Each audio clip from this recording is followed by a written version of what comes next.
As the sky whitens above, Cam prepares himself for his greatest challenge yet. The air grows heavy with anticipation as he clutches the mysterious caretaker's kit. He has no idea what tomorrow will bring, but when the full moon rises, he will be ready. Meanwhile, Noak worries over her friend's well-being. After receiving an ominous warning from the enigmatic old woman, Noak fears the worst for Ken, but even though she is desperate to help him, she cannot break her own rules.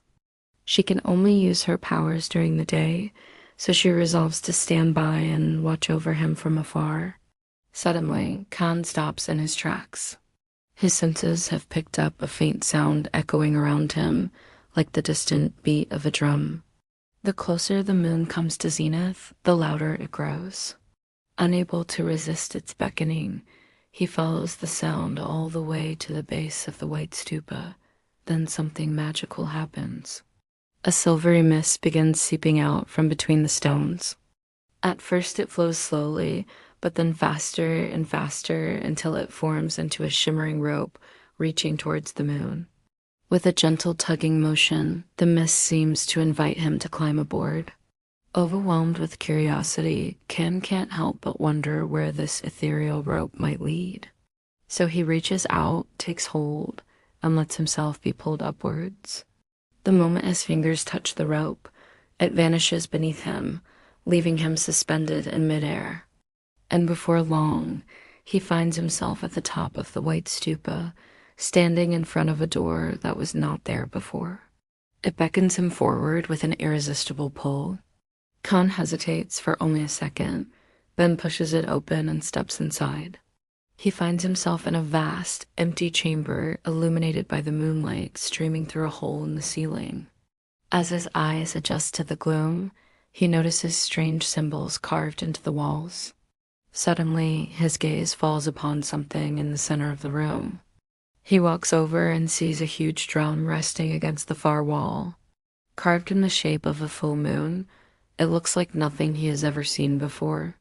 And somehow he just knows this drum is connected to the celestial drum he heard beating earlier. Drawn to it, he walks around the drum, running his hands over its surface. Then, without warning, he closes his eyes and instinctively begins beating the rhythm he had heard before. Old moon, new moon. As soon as he strikes the final note, the drum begins to glow brightly, bathing the chamber in a warm light. And then something incredible happens. The glow starts to take shape, solidifying into a humanoid form right before his eyes. Startled, Tone stumbles back to avoid her, but she raises a hand to stop him. Her face is hidden behind a shimmering veil, but her voice echoes with ancient wisdom. "You have come," she says. "I have been waiting for you." Khan feels drawn to her, like an invisible force is pulling him closer. He wants to ask who she is and how did the drum create her, but he can't seem to find his voice. She continues speaking, her voice echoing throughout the chamber. "You are the last descendant of our bloodline, Khan. It is your destiny to carry on our legacy." Before he can respond, she raises a finger to her lips, silencing him. Then she speaks again, this time addressing the drum. "Old moon, new moon, it is time." In response, the drum pulses with a soft light before disappearing into thin air along with the celestial drum that he saw earlier. Confused and frightened, Khan drops to his knees, unsure what to do next. The nightshade floats down in front of him and offers a hand to help him up. Her touch is cool and soothing like moonlight on skin. Finally finding his voice, Khan asks, "Who are you? How did you come from that drum?" The nightshade removes her veil, revealing an old yet beautiful face. Her eyes twinkle with kindness and understanding. "I am your great-grandmother, Noak," she says softly. "And I have been waiting for you, Ken, for many years." Khan is shocked. He thought his great-grandmother had passed away peacefully in her sleep. How could she be this ancient-looking nightshade? Noak continues, sensing his confusion. "This temple holds many secrets. Come, and there is much you need to learn. But first I must tell you why I have called you here." She gazes at the full moon, now high in the night sky, and says, Tonight is no ordinary night. Only once every 100 years, when the moon is full and the stars align, does this happen. Khan turns to her, eager to hear more. What happens? He asks. Tonight is the night of the Moonlight Watch, she says, her voice filled with reverence. It is a time when the spirits of the night come out to play, and the veil between the worlds is at its thinnest. For one precious hour, we can see beyond the darkness and witness the wonders that lie hidden from human sight. During this time, dreams become reality and the impossible becomes possible. As she speaks, the room around them begins to shimmer and change.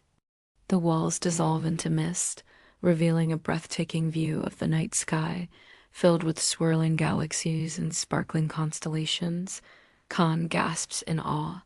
He has never seen anything like it before. Noke continues, her eyes shining with excitement.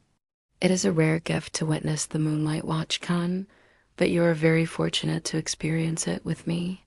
Now I must show you something else. She leads him to the drum and places her hands on its surface. This is no ordinary drum, Khan. It is a celestial drum, and it has been passed down through our family for generations. It is our legacy, our connection to the spirits of the night. When I beat this drum, I can call upon the power of the moon and the stars to protect this temple and all who enter it. Khan looks at her in admiration. So that's what you were doing when I arrived, protecting the temple? Yes, Khan, she says, smiling. I have been the guardian of this temple for many years, watching over it and keeping it safe from harm. But now it is time for me to pass on my duties to you. You are the last descendant of our bloodline, and it is your destiny to become the new Moondrum Guardian. Before he can respond, Noke suddenly collapses to her knees, clutching her chest. Khan rushes to her side, panic rising within him. Great-grandmother, what's wrong? I'm sorry, Khan, she whispers, her voice weak and fading. I did not mean to keep this from you, but the truth is I am dying. My time here is almost over. I have stood guard at this temple for so long that I have become one with it. Now I am fading away, becoming part of the very fabric of this place. But before that, I must pass on my powers to you. You are the only one who can take my place as the Moondrum Guardian. Tears welling up in his eyes, Khan asks, but how? How can I possibly do that? Noke reaches out, placing a hand on his forehead. You already know, Khan, she says softly. You have the heart of a warrior and the spirit of the Moondrum. All you need to do is believe in yourself, trust your instincts, and embrace your destiny. With a final smile, Noke closes her eyes and disappears, leaving Khan alone in the chamber. For a moment, he feels a surge of power coursing through his veins, a connection to something greater than himself. He knows that Noke has placed her trust in him, and he will not let her down. Taking a deep breath, he turns back to the drum, determined to unlock its secrets and fulfill his destiny as the new Moondrum Guardian. And that's all for today. Please don't forget to subscribe so you won't miss the next episode. Thank you for watching.